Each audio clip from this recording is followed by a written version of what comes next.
আমার নাম ছুটিদা সরকার। আমি একটি আবৃত্তি বলবো।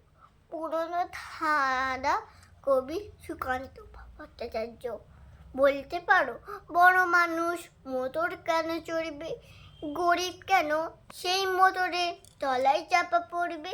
বড় মানুষ ফজির পাতে ফেলে লুচি মিষ্টি, গরিবরা পায় খোলাম খুচি, একই অনাসৃষ্টি।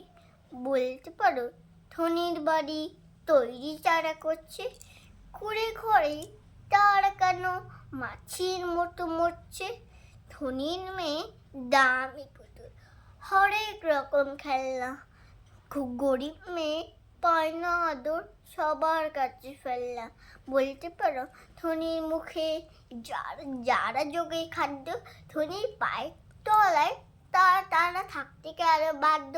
হিন তিন শর্ট প্রশ্ন এসব মাথার মধ্যে কামড়ায়, বড় লোকের থাক তৈরি, গরিব লোকের চামড়ায়। নমস্কার।